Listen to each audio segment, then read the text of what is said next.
নিশির যা রাগ উঠেছিল, মন চেয়েছিল তখনই গিয়ে মধুর মাকে সব বলে দিবে, কিন্তু মনে মনে ভাবল কয়েকটা প্রমাণ জোগাড় করতে পারলে খেলা জমে যাবে। এই জন্য নিশি তখন কিছু না বলে ঘরে চলে গেল। নিশি যাওয়ার 5 মিনিট পরই মধু বাসায় চলে আসলো। এখন 6:30 বাজে। 7টায় প্রাইভেট পড়াতে যেতে হবে, তারপর কলেজে, তাই একবারেই রেডি হয়ে নাস্তা করতে এলো। কিন্তু নাস্তার টেবিলে এসে দেখে নাস্তা নেই। মধু ওর মায়ের ঘরে উকি দিয়ে দেখলো মা শুয়ে আছে। ঘুমিয়ে আছে নাকি বোঝা যাচ্ছে না। মধু না ডেকে বেরিয়ে পড়ল। প্রাইভেট পড়িয়ে মাত্রই বের হলো, পেট চোচো করছে ক্ষুধায়। আজকে টাকাও নিয়ে বের হয়নি মধু। ক্লাস শুরু হতে আধ ঘন্টা আছে, আর এই সময়ে বাসায় গিয়ে খেয়ে আবার আসতে লেট হবে। তাই মধু আর বাসায় গেল না, কলেজের দিকে রওনা দিল। কলেজের কাছাকাছি আসতেই দেখলো ইয়াদ আসছে। মধুকে দেখে দূর থেকেই হাসলো। তারপর সামনে এসে বলল, কলেজে যাচ্ছ? হুম। নাস্তা খেয়েছো? না, আসলে সময় পাইনি। চলো। ইয়াদ মধুর হাত ধরে হাঁটা শুরু করলো। মধু অবাক হয়ে বলল, কোথায় যাচ্ছি আমরা? খেতে। ইয়াদ সংক্ষেপে বলল, আপনি এখনো খাননি? মধু ভ্রু কুঁচকে বলল, ম্যাম আমি খেয়েছি। আপনি খাননি? আর না খেলে পড়াশোনা মাথায় ঢোকে না। পেট ফুল করে পরে পড়তে বসতে হয়। তাই আগে খাওয়া দাওয়া পরে পড়াশোনা। কিন্তু খেয়ে আসতে আসতে তো লেট হয়ে যাবে। আর কলেজের গেটও বন্ধ করে দিবে। লেট হলে হবে। দরকার হয় আজকে কলেজ করবা না, কিন্তু খালি পেতে থাকা যাবে না। মধু মনে মনে বলল, কেন যে বলতে গেলাম। এখন খাইয়ে ফুটবল না বানিয়ে ছাড়বে না। ইয়াদ মধুকে নিয়ে কাছের একটা রেস্টুরেন্টে ঢুকলো। তারপর 2 প্লেট বিরিয়ানি অর্ডার করলো। মধু আঁতকে উঠে বলল, 2 প্লেট কে খাবে? তুমি খাবা। ইয়াদ স্বাভাবিকভাবেই বলল। মধু কাঁদো কাঁদো মুখে বলল, এত খাবার তো রাক্ষসও শেষ করতে পারবে না, আমি তো দূরের কথা। প্লিজ, এত খাবার আমি খেতে পারবো না। চুপচাপ বসো। ইয়াদ চোখ রাঙিয়ে বলল। ইয়াদের কথায় মধু আর কোনো শব্দও করল না। একটু পরেই 2 প্লেট বিরিয়ানি চলে আসলো। ইয়াদ মধুর দিকে তাকিয়ে বলল, নাও শুরু করো। মধু অনুরোধের কণ্ঠে বলল, আমি অল্প খাবো কিন্তু। আচ্ছা শুরু করো। মধু খাওয়া শুরু করলো এবং বহু কষ্টে 1 প্লেট শেষ করলো। তারপর ইয়াদের দিকে ছলছল চোখে তাকালো। ইয়াদ ওর অবস্থা দেখে মুখ টিপে একটু হাসল, তারপর বলল, আচ্ছা ঠিক আছে, এই প্লেট আমি খাচ্ছি। ইয়াদ ঝটপট শেষ করে ফেলল। তারপর বিল মিটিয়ে রেস্টুরেন্ট থেকে বের হয়ে হাতঘড়িতে দেখল 10:30 বাজে। আজকে আর কলেজে যাওয়া হবে না। মধু বলল, এখন কি করব?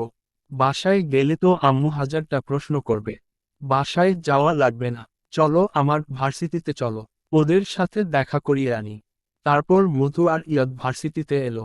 ইয়াদ নিজের ফ্রেন্ডের মাঝে নিয়ে গিয়ে ওকে পরিচয় করিয়ে দিল।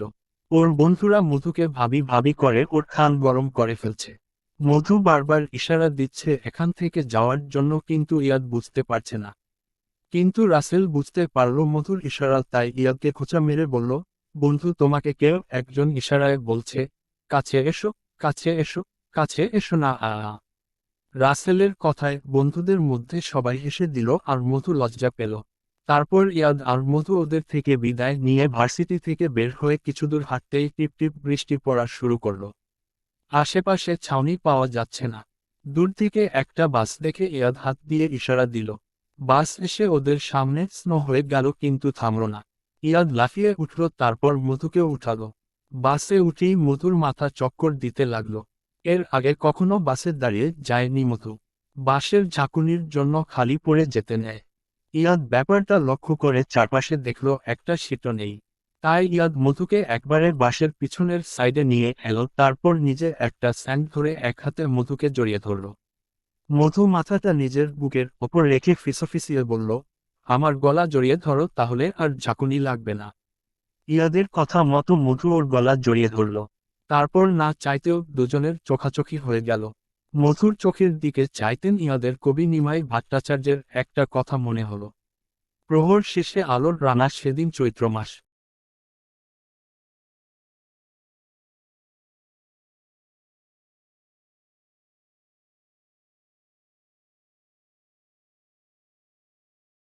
ভট্টাচার্য। ইয়াদ মধুর চোখ থেকে নিজের চোখ সরিয়ে অন্যদিকে তাকালো। বাস এসে থামল লঞ্চঘাট। ইয়াদ আর মধু নামলো বাস থেকে। এখন রোদ উঠেছে, তবে মাঝে মধ্যে বৃষ্টির আনাগোনাও আছে। মধু চারপাশে একবার তাকিয়ে বলল, এখানে আসলাম কেন? তোমাকে পাচার করে দিব তাই। ইয়াদ দুষ্টু হেসে বলল। মধু মুখ বাঁকিয়ে বলল, আহ, আপনাকে ছাড়া আমি যাব না। ইয়াদ হাসল, তারপর বলল, চা খাবে? হ্যাঁ খাবো, কিন্তু দোকানে যাব না, অনেক ছেলেরা বসে আছে। আচ্ছা তাহলে তুমি এখানে 5 মিনিট দাঁড়াও, আমি নিয়ে আসছি। মধু খান নাড়িয়ে সম্মতি দিল। ইয়াদ গিয়ে 2 কাপ চা নিয়ে এলো। চা শেষ করে ওরা নদীর ঘাটে গিয়ে দাঁড়ালো। নদীর ঠান্ডা পানি ছুঁড়ে একটা বাতাস দুজনেরই চোখে মুখে আছড়ে পড়ছে। নীরবতা ভেঙে মধুই বলল, জানেন আমি কখনো লঞ্চে উঠিনি। ইচ্ছা আছে উঠব। চলো এখনই উঠি। এখনই? হ্যাঁ, কারণ আজকের সুযোগ আছে, সময় আছে, টাকা আছে, ইচ্ছা আছে, তাই আজই উঠব। বলা যায় না কখন কি হয়, তাই যখনই কোনো ইচ্ছা হয় তখনই সেটা পূরণের চেষ্টা করবে, কারণ হয়তো এমন কোনো দিন আসবে সেদিন তোমার টাকা, সময় থাকলেও ইচ্ছে থাকবে না, আবার ইচ্ছে থাকলেও সময় অথবা টাকা থাকবে না। তাই সুযোগ যখন আসে তখনই লুফে নিতে হয়। মধু ইয়াদের কথায় মুগ্ধ হলো আবারও। নতুন করে আরো একবার এই ইয়াদের প্রেমে পড়তে হলো মধুকে। এখন একটা লঞ্চ ছাড়াবে, এই লঞ্চেই উঠবে ওরা। কিন্তু মধুর ভয় লাগছে, যদি পড়ে যায়। তবুও মনে সাহস রেখে একটু একটু করে এগিয়ে লঞ্চে উঠেই গেল। ওর পিছনে ইয়াদও এলো। এটা লোকাল লঞ্চ, নদীর ওই পারে যাবে। একটু পারি লঞ্চ ছেড়ে দিল। মধু ভয়ে ইয়াদের হাত খামচে ধরে দাঁড়িয়ে আছে লঞ্চের বারান্দায়। এটা তখন মাঝনদীতে অবস্থান করছে। ইয়াদ চারপাশে একবার তাকিয়ে বলল, ফিল করো এখন তুমি নদীর ওপর ভাসছ। ফিলিং কেমন? খুব ভাল লাগছে। মধু উৎফুল্ল হয়ে বলল, আচ্ছা চলো একটা টাইটানিক পোজ দেই। এটা দিতে হলে ছাদে যেতে হবে। মধু বলল, এরা ছাদে যেতে দিবে না, এখান থেকেই দিতে হবে। তারপর দুজনে গরিবের জ্যাক আর রোজ সুজে একটা পোজ দিল। দুজনেই হাসল খুব। লঞ্চ ওই পারে পৌঁছানোর পর দুজনই নামল। নদীর এপারটা একটু গ্রাম টাইপের। মধু আর ইয়াদ আশেপাশে ঘুরল। তারপর ফিরতি লঞ্চে এপাশে চলে আসলো। এখন দুপুর 1টা। 2টা থেকে মধুর কোচিং শুরু। কলেজ না করলেও কোচিং করতে হবে, তাই ইয়াদ আর মধু লঞ্চঘাট থেকে একটা বাস উঠল। এই বাসটায় যাত্রী তেমন নেই। দুপুরের সময় তো তেমন যাত্রী নেই।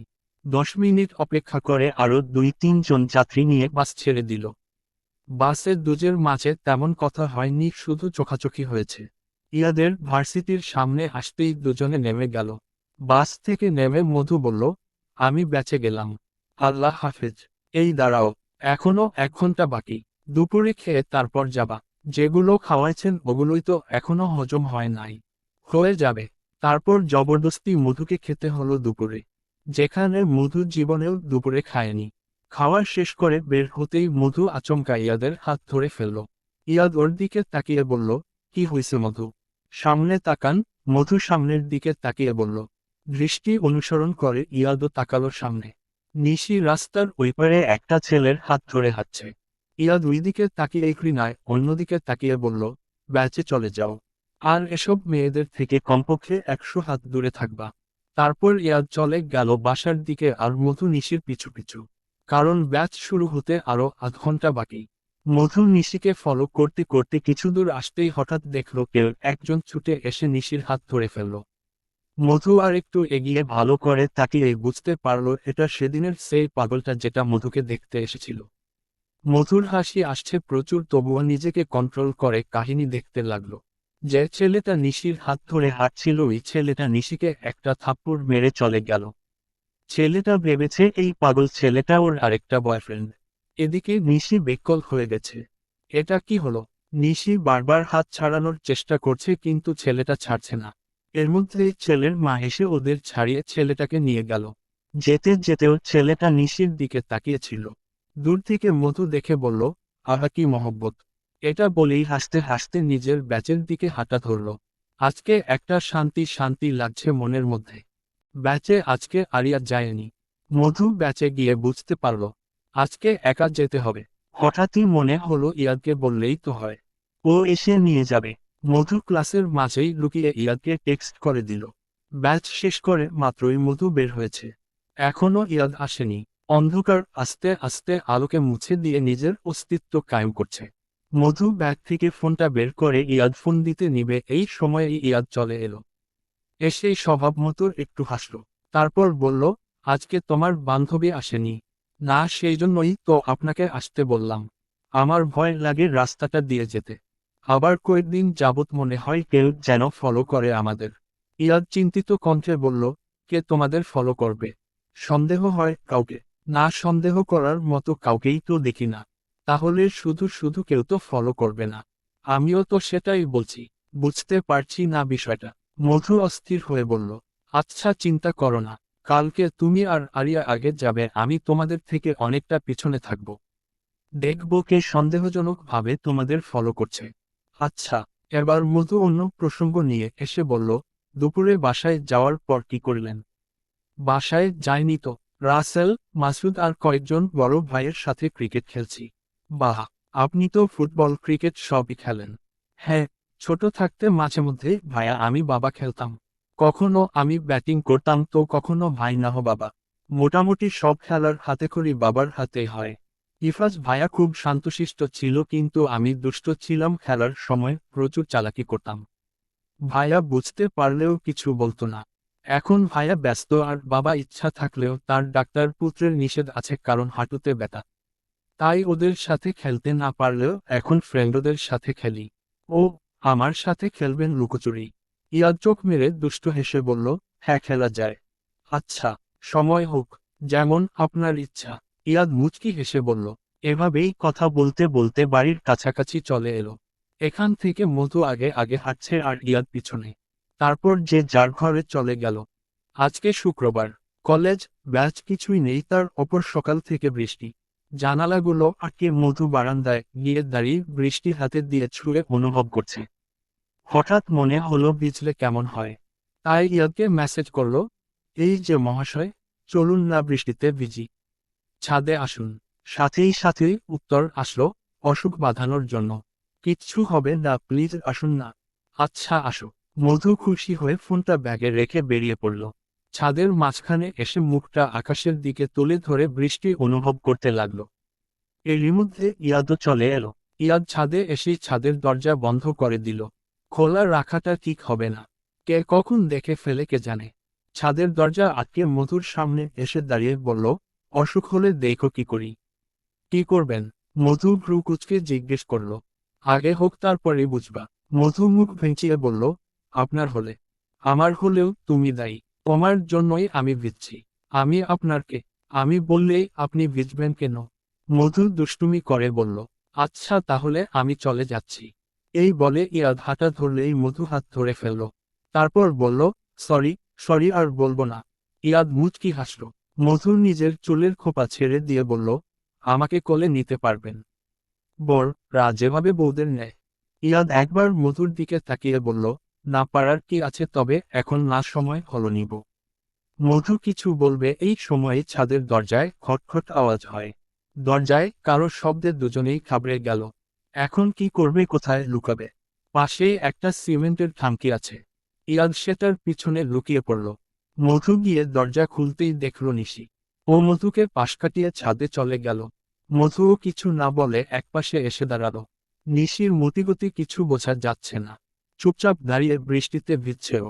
15 মিনিট হয়ে গেছে, এখনো নিশি যাচ্ছে না, তাই মধুও যেতে পারছে না আর ইয়াদ বেচারা থামকির পিছনে বসে বসে পা ব্যথা হয়ে গেছে। মধু ভেবেছে নিশি যাওয়ার পরই যাবে, বলা তো যায় না কখন কি কাণ্ড করে ফেলে। কিন্তু মধুর সেই ইচ্ছায় এক বালতি জল ঢেলে মিলিয়ে এসে বলল, আপু, তোমাকে আম্মু ডাকে। যেখানে বাঘের ভয় সেখানেই সন্ধ্যা হয়, কথিত এই প্রবাদটা মধুর সাথেও মিলে গেল, না চাইতেও ইয়াদকে একা রেখে যেতে হচ্ছে। মধু বিরক্তিতে মুখ কুঁচকে ছাদ থেকে নেমে যেতে লাগলো। জামা পাল্টে বিছানায় বসে মধু চিন্তা করছে, ইয়াদ কি এখনো ছাদে আছে? নিশি কি চলে গেছে? ও কি ইয়াদকে দেখে ফেলল? এমন অনেক প্রশ্ন মধুর মাথায় ঘুরপাক খাচ্ছে। ইয়াদকে মেসেজ করেছে বাসায় এসে ওকে জানাতে, কিন্তু সেটারও রিপ্লাই আসছে না। ওহ, চিন্তায় মনে হচ্ছে মাথা ফেটে যাবে। আর এখন বেরো হওয়া যাবে না। চিন্তায় চিন্তায় বিকেল হয়ে গেল। একবার ইয়াদকে দেখে আসতে পারলে ভালো হতো, কিন্তু যাবে কিভাবে? ভাবতে ভাবতে টেবিলের ওপর একটা খাতা দেখল ইরিনের, যেটা গত পরশুদিন এনেছিল। এটা দেওয়ার নাম করে তো যাওয়া যেতেই পারে। মধু খাতাটা নিয়ে 3 তলায় পা বাড়ালো। কিন্তু একই, দরজায় তো তালা ঝুলানো। ওরা কি কোথায় গেল নাকি?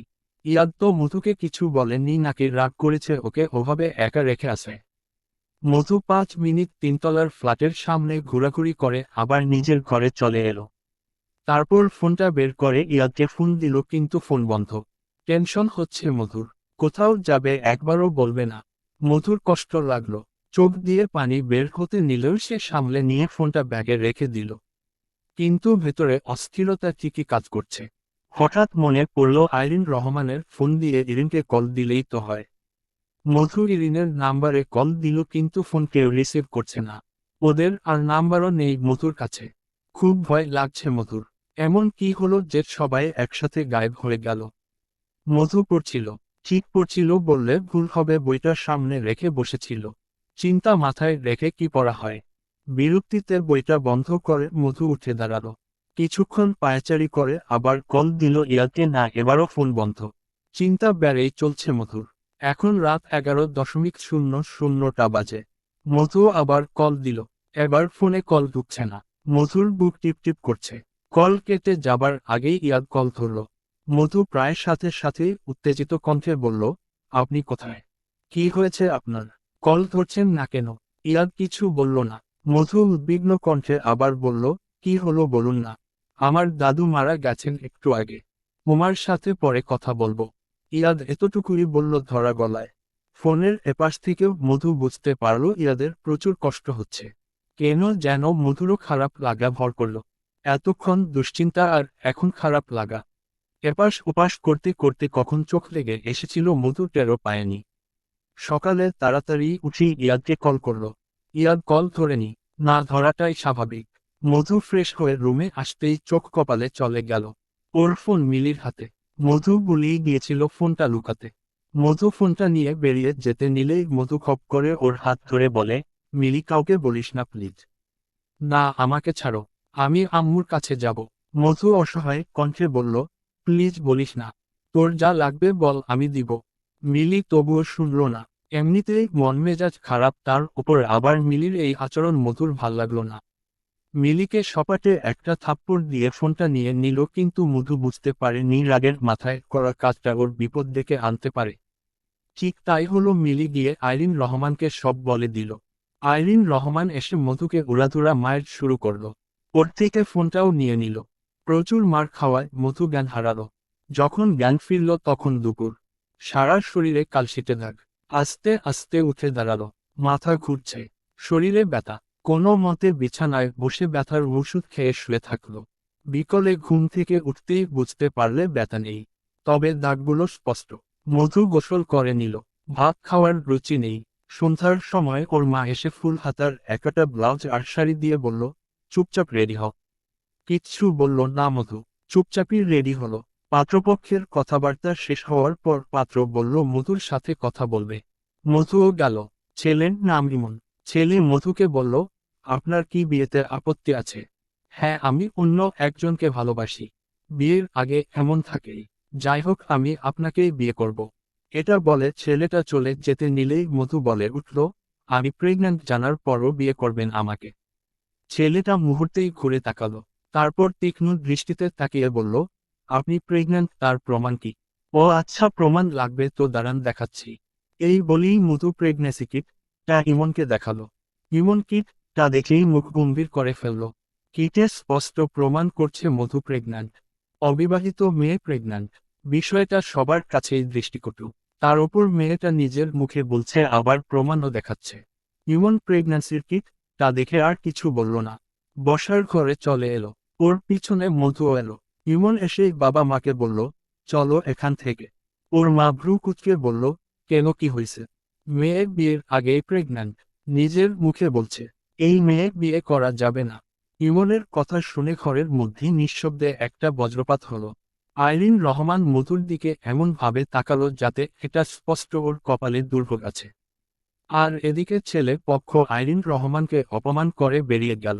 ওরা বের হতেই আইরিন রহমান মধুর গলা চেপে ধরে বলল, পেট বাঁধালি কার সাথে? মধু অনেক কষ্টে আইরিন রহমানের হাত নিজের গলা থেকে ছাড়ালো। কাশতে কাশতে চোখ থেকে পানি বের হয়ে গেল। ঘরের ওয়াল ঘেঁষে বসে পড়ল মধু। আইরিন রহমান আবার মধুর ওপর হাত তুলতে নিলেই মধু নিজের হাত দিয়ে বাধা দিয়ে বলল, খবরদার আমার গায়ে হাত তুলবে না। তুমি আমার মা না। আইরিন রহমান চিৎকার করে বলল, হ্যাঁ, আমি তোকে পেটে ধরলেও আমি তোকে মন থেকে মানতে পারিনি কখনো। কতবার তোকে মেরে ফেলতে চেয়েছিলাম কিন্তু তোর বাপের জন্য পারিনি। তোর বাপের জন্য আমার সবকিছু শেষ হয়ে গেছে। মধু চোখের পানি মুছে কৌতূহলী গলায় বলল, কি করেছে আমার বাবা? আইরিন রহমান রাগে ফোঁস করে উঠে বলল, আমি অন্য একজনকে ভালোবাসতাম কিন্তু পরিবার থেকে মেনে নেয়নি।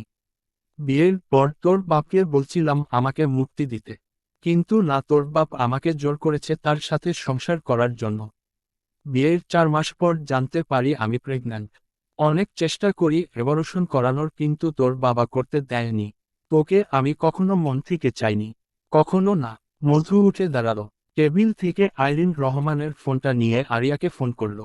আরিয়া রিসিভ করতেই বলল, আমি তোদের বাসায় আসছি, আজকে তোদের এখানে থাকবো। আরিয়া বুঝতে পারলো কিছু একটা হয়েছে, তাই প্রশ্ন না করে বলল, চলে আয়, আমি এগিয়ে আসছি, তুইও আয়। মধু ফোনটা রেখে নিজের ঘরে গিয়ে বইগুলো গুছিয়ে বেঁধে নিল। তারপর নিজের কিছু জামা কাপড় গুছিয়ে বেরিয়ে যেতে যেতে মায়ের দিকে তাকিয়ে বলল, বাবা তোমাকে মুক্তি দেয়নি, কিন্তু আমি তোমাকে মুক্তি দিয়ে গেলাম। আর কখনো মা ডাকবো না। মধু বইয়ের ব্যাগ আর জামা কাপড়ের ব্যাগ নিয়ে বেরিয়ে আরিয়াদের বাসার উদ্দেশ্যে হাঁটা ধরল। মাঝ রাস্তায় আসতেই আরিয়ার দেখা পেল। আরিয়া ওকে এই অবস্থায় দেখে বলল, কি হয়েছে তোর? এভাবে কেন? থাকবো না আর ওই বাসায়, হোস্টেলে উঠব। 2-3 দিনের মধ্যে কি সিট পাওয়া যাবে? একক উদ্ধৃতি চিহ্ন। জানি না, কিন্তু চেষ্টা করলে পাওয়া যেতে পারে। কিন্তু কাহিনী কি সেটা তো বলবি। আরিয়া মধুর হাত থেকে বইয়ের ব্যাগটা নিয়ে বলল, পরে বলবো, এখন ভালো লাগছে না রে। মধু থমথমে গলায় বলল। আরিয়া বুঝতে পারল মধুর মন ভালো নেই, তাই আর কিছু বলল না। বাসায় এসে নিজের ঘরে চলে গেল। আজকে আরিয়াদের বাসায় কেউ নেই। আরিয়ার চাচাতো বোন শিউলির বাবুকে দেখতে গেছে সবাই, ওকে ও নিতে চেয়েছিল কিন্তু আরিয়া যায়নি। মধু আরিয়ার খাটে বসল। আরিয়া ফ্যান ছেড়ে দিয়ে বলল, তুই একটু বস, আমি আসছি।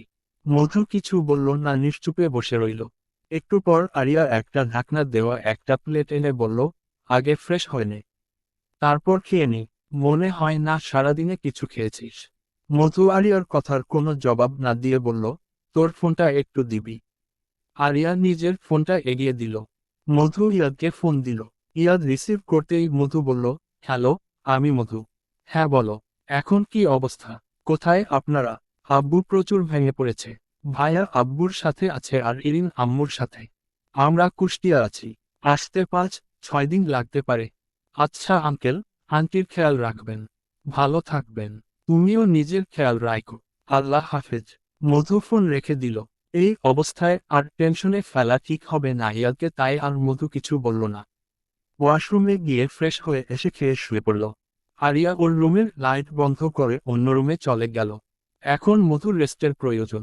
লাইট জ্বললে মধু ঘুমাতে পারে না। আনুমানিক রাত 3:00টা হবে। আরিয়া মধুর পাশে ঘুমিয়েছিল। হঠাৎ করে ঘুমটা ছুটে যাওয়ায় ও পাশে তাকিয়ে দেখল মধু নেই। বারান্দায় দরজা খোলা।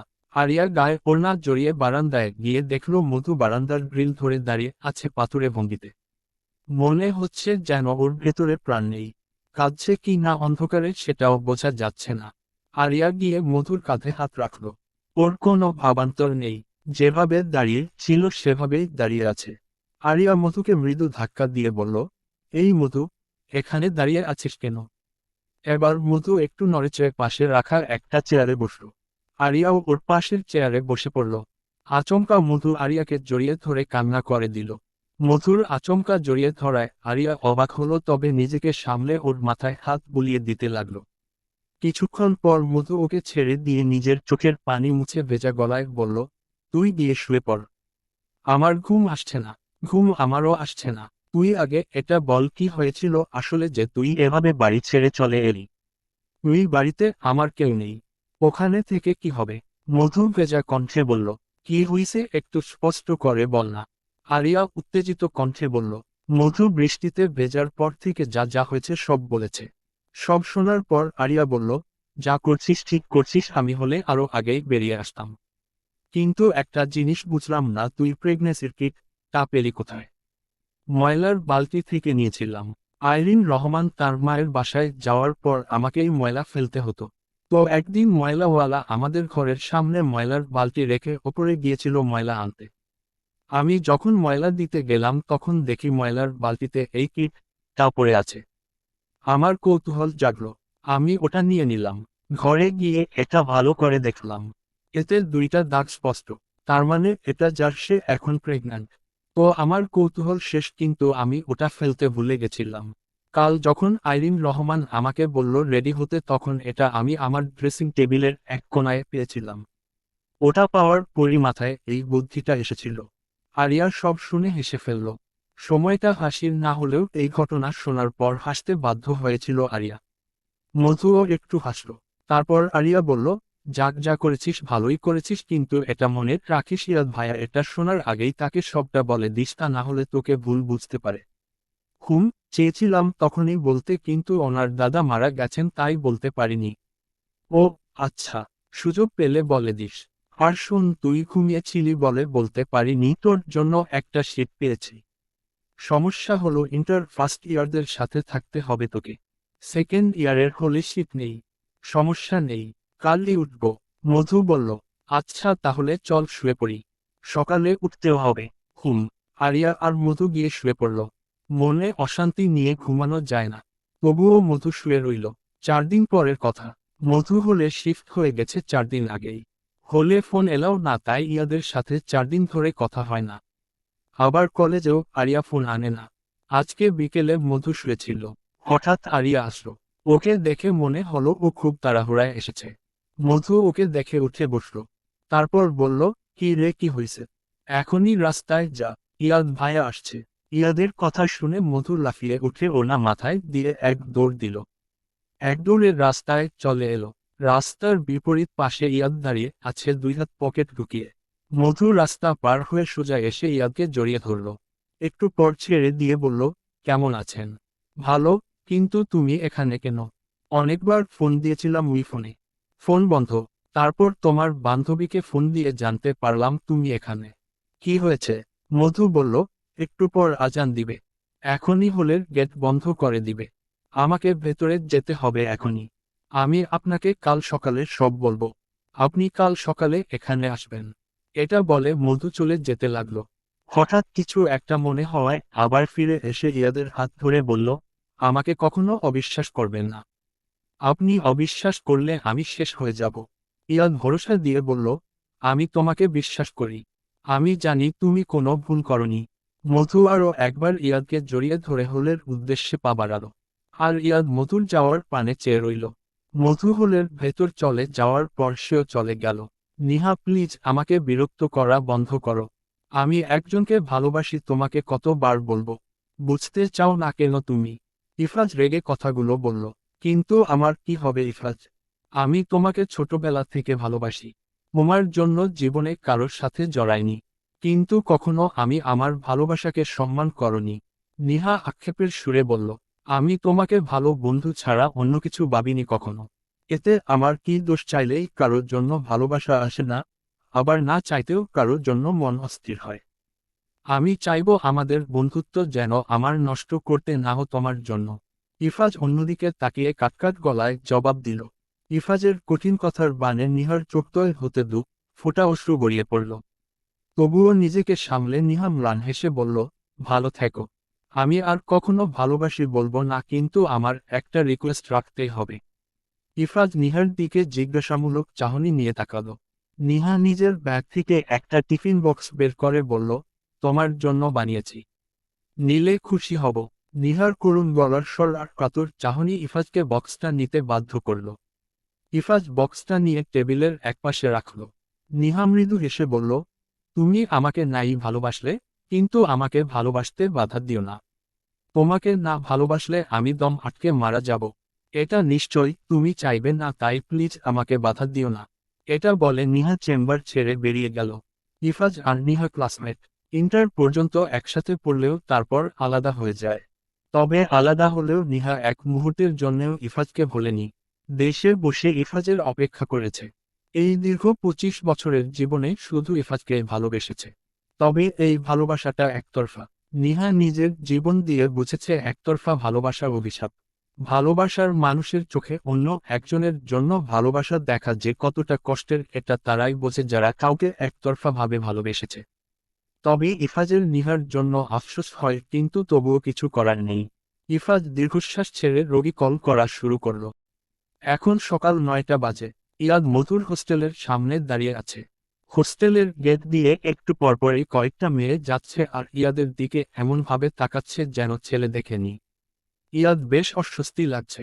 মধু নেমে আসলে এখন থেকে চলে যাওয়া যেত, কিন্তু ও তো নামছে না। ভেতরে খবর দেওয়ার মতো কিছুই নেই।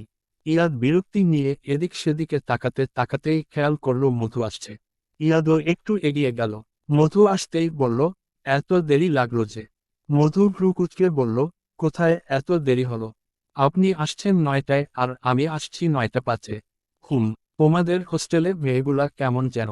মধু ভ্রু নাচিয়ে বলল, কেমন? আরে আমি দাঁড়িয়ে ছিলাম তোমার জন্য। তো ওরা এক একজন বের হয় আর আমার দিকে এমনভাবে তাকায় যেন খেয়ে ফেলবে। মধু ইয়াদের কথায় 32 দাঁত কেলিয়ে হেসে বলল, দেখবেই তো। এত সেজেগুজে আসলে তো দেখবেই। ইয়াদ মুখ বাঁকা করে বলল, এই জন্যই গার্লস হোস্টেলের সামনে দাঁড়ানো উচিত না। এই মেয়েগুলার জন্যই ছেলেরা কালো হয়ে যাচ্ছে। ওদের শকুনের নজর ছেলেদের ওপর পড়তেই ছেলেরা জ্বলে কালো হয়ে যায়। মধু চোখ বাঁকা করে ইয়াদের দিকে তাকিয়ে বলল, ইনসাল্ট হচ্ছে কিন্তু। আচ্ছা ওকে, আমি চুপ। চলো হাঁটি। হ্যাঁ চলুন। যাওয়ার আগে ইয়াদ 2 প্যাকেট ঝালমুড়ি নিয়ে এলো। তারপর হাঁটতে হাঁটতে বলল, কি হয়েছিল বলো। মধু সবটা বলল। সব শোনার পর ইয়াদ মধুর হাত ধরে বলল, ওই সময়টা আমি ছিলাম না বলে তোমার মা বেঁচে গেছে। তা না হলে ওই মহিলার এমন হাল করতাম। রাগ লাগছে প্রচণ্ড। আর তুমিও বোকা নাকি? এতদিন এগুলো সয়েছ কিভাবে? ও মাই গড, কতটা স্টুপিড মহিলা। মধু ইয়াদকে শান্ত করে বলল, আপনি কি সত্যি আমাকে বিশ্বাস করেছেন? মনে কোনো খচখচানি থাকলে বলুন, আমি টেস্ট করাবো। আমি চাই না ভালোবাসার মধ্যে সন্দেহ থাকুক। ইয়াদ এক হাত মধুর ঘাড়ের ওপর রেখে বলল, একদম না, সন্দেহের কোনো প্রশ্নই আসে না। আমি শোনা কথায় চলি না। কারো কথায় কোনো কিছু যাচাই বাছাই না করে সম্পর্ক নষ্ট করে দেওয়ার মতো পাবলিক আমি না। কালকে নিশিও আমাকে হেনতেন বলেছিল।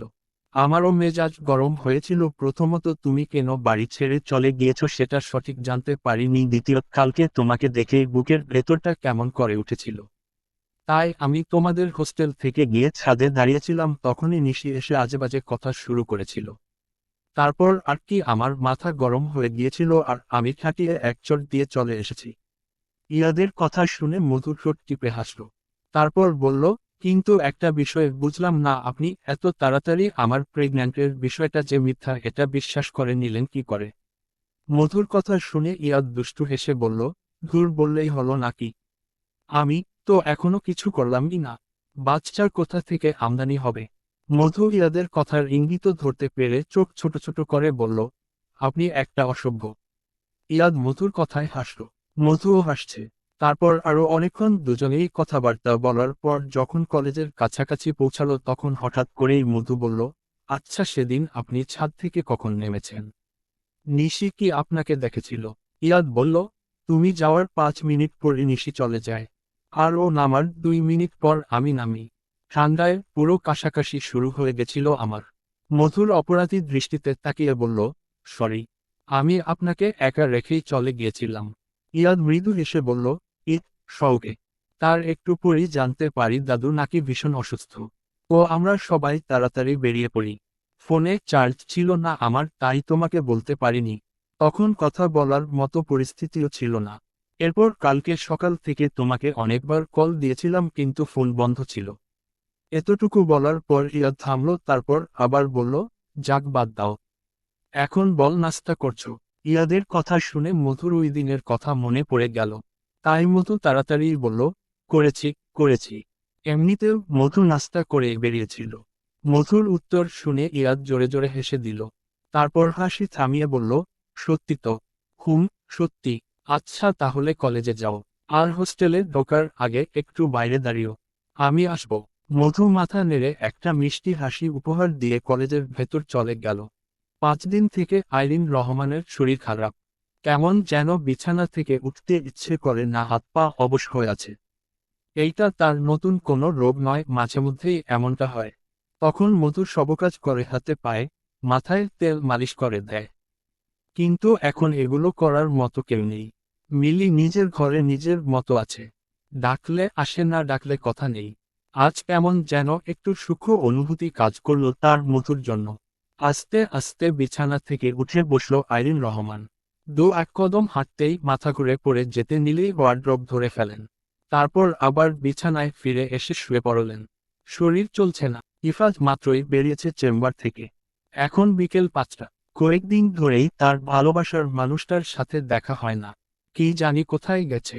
ইফরাজ রিকশায় উঠল বাসায় যাওয়ার জন্য। আচমকাই খেয়াল করল ওর প্রেয়সী রাস্তায় দাঁড়িয়ে আছে। ইফরাজ রিকশা থামিয়ে ওর দিকে যেতে নিল, কিন্তু তার আগেই ও আরেকটা রিকশায় উঠে পড়ল। ইফরাজ হাত ছাড়া দিয়ে বলল, ওহ শিট। তারপর আবার নিজের রিকশায় উঠে পড়ল। বাসায় যেতে যেতে ভাবল আগামী মাসে বাড়িটা কমপ্লিট হলে পুরো ফ্যামিলি ওখানে শিফট হবে, তারপরে তার প্রেয়সীকে নিজের করে নিবে। এগুলো ভাবতে ভাবতে ইফাজ হাসল। বাড়ির সামনে এসে রিকশা থেকে নেমে ভেতরে যেতে লাগলো। সিঁড়িতে উঠতেই ইয়াদের ওর মুখোমুখি পড়ল। ইয়াদকে দেখে ইফাজ বলল, কই যাস? এই তো একটু ঘুরতে। ইয়াদ আমতা আমতা করতে করতে বলল, ঘুরতে নাকি গার্লফ্রেন্ডরে ঘুরাইতে? ইয়াদ একটু লাজুক হাসল। ইফাজ ওর পিঠে চাপড় দিয়ে বলল, যতই ঘুরাও কোনো লাভ হবে না, যতদিন না আমি বিয়ে করছি ততদিন তোর রাস্তা বন্ধ। ইয়াদও টিটকারি দিয়ে বলল, আমি পালিয়ে বিয়ে করব, তাও তোমার আগে। ইফরাজও ভাব নিয়ে বলল, দেখা যাবে, দেখো। তারপর দুজনই দুদিকে চলে গেল। ইয়াদ মধুর হোস্টেলের সামনে আসতেই দেখল নিশিও দাঁড়িয়ে আছে এখানে। ইয়াদ দেখেও না দেখার ভান করে একটু দূরে দাঁড়িয়ে রইল। ইয়াদকে দেখে নিশি কথা বলতে যাবে, এর মধ্যেই মধু এসে ইয়াদের হাত ধরে ফেলল। এটা দেখে আর নিশি সামনে এগুলো না। মধুর কাহিনী দেখে ইয়াদ হেসে ফেলল।